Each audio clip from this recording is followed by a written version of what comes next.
Welcome back to our Smooth Operator Masterclass series. Coming up in our next story is also a family-owned business, but this time it's owned by twin sisters Karen and Sharen Benoit. They have a medical rehabilitation facility, and tragedy isn't the only thing that bonds them together, but these sisters stick through everything, through thick and thin. I hope you enjoy this next story.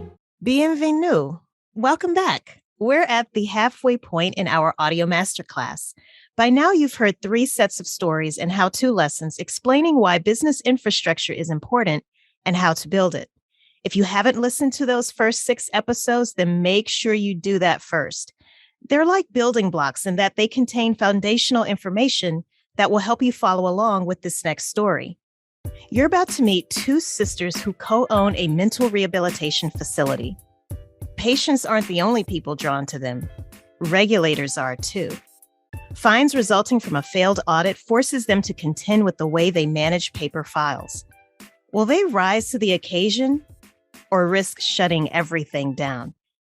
This is episode 188, Troubled Waters, the story of the Benoit sisters and the expanding medical office.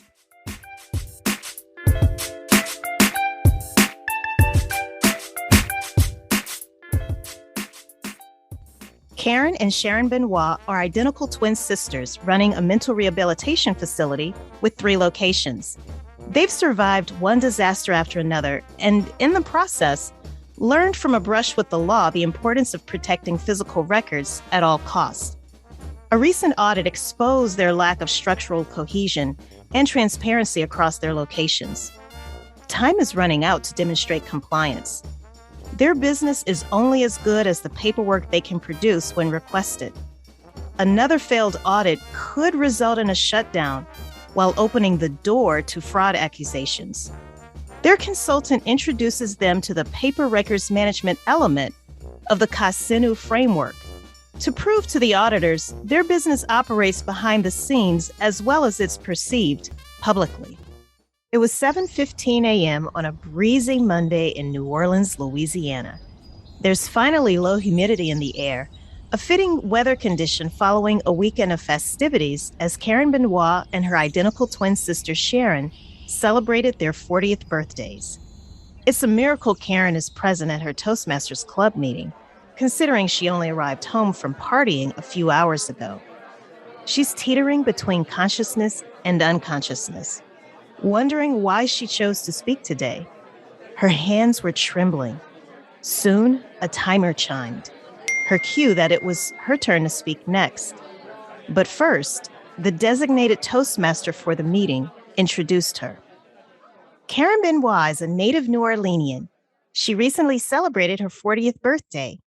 This morning, she will share with us her personal story, something that none of us are aware of. The title of her speech is Weathering the Storms of Life. She has 5 to 7 minutes. Please join me in welcoming Sharen Benoit. The audience began clapping. Karen stood up and swallowed hard. Her heart was racing. As she approached the front of the room, she couldn't believe how nervous she was. She had spoken publicly many times before, but this was different. She had to give a speech that required telling her personal story. Although she's previously shared tidbits of her past, she's never shared the whole story. It was a defense mechanism. She had learned over the years how to hold back emotion, adapt to different environments, and press forward no matter the circumstances. Now, she faced a room of about 35 people. Before she uttered her first word, she noticed an old friend, Camille Soutien, whom she hadn't seen in a while. They first met at this very Toastmasters Club. Exactly 30 years ago, on a breezy, beautiful day, much like today's, the trajectory of my life changed forever. Some call a breezy day the calm before the storm, and truer words were never spoken. Good morning, fellow Toastmasters and guests. Today I will share with you 3 storms that I've weathered throughout my life. The first storm happened when my parents were in a fatal car accident on their return trip home from Houston, Texas. My twin sister and I were spending the weekend with some friends. I'll never forget when our friend's mother delivered that most devastating news. The biggest question became, who will care for us? My sister and I had just turned 10 years old. We found out later that my parents went on this trip to surprise us with a new house. Unbeknownst to us, we were going to relocate, and our parents went to Houston to close on the new house. Their death was one hell of a birthday present. We stayed with our friends and their parents for about 6 months until it got to the point where the financial strain of having extra mouths to feed proved to be a mission impossible. Both of my parents were only children, so we had no immediate aunts, uncles, or cousins, and all of our grandparents were deceased. No one seemed to want us, and so we ended up in foster care. To this day, we've never bothered to look for any distant relatives. We figured they never looked for us, so why should we look for them? They say twins have a bond unlike any other, and Sharen and I quickly learned that all we had was each other. We got lucky, though. We were welcomed into a foster home when we were 12. Although our foster parents never adopted us officially, we were able to stay with them until we turned 18 and both enrolled at Xavier University. Eventually, I became a social worker, and Sharen became a psychiatrist. We both chose professions where we could specialize in helping children who either grew up in foster care or were adopted. By the time we were in our late 20s, we started our own mental rehabilitation facility to help these very children. Things were going well until the second storm happened, Hurricane Katrina. I don't need to tell any of you how absolutely devastating Katrina was.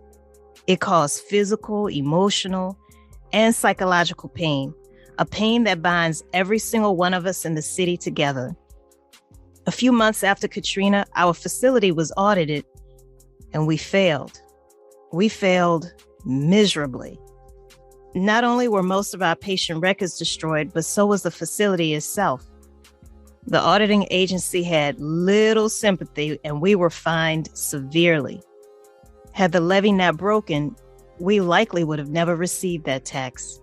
At least that's what we told ourselves. But Sharen and I are resilient. The aftermath of Katrina led to a business expansion we couldn't have imagined.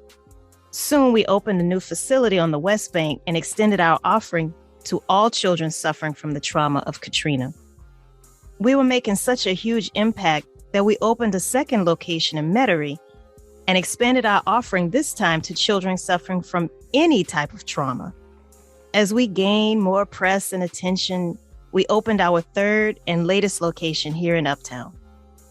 As my sister and I weather our third storm, I'm learning that growth is good, but it can also be painful. One thing I've learned is that there's the calm before the storm, and then the aftermath and cleanup. We've all weathered different types of storms. We may not be able to prevent the storm, but we can certainly take charge of our reactions to it. Our reaction is critical to whether we survive those storms. One thing I know for sure is that trauma is real. Pain is real. It's okay to cry.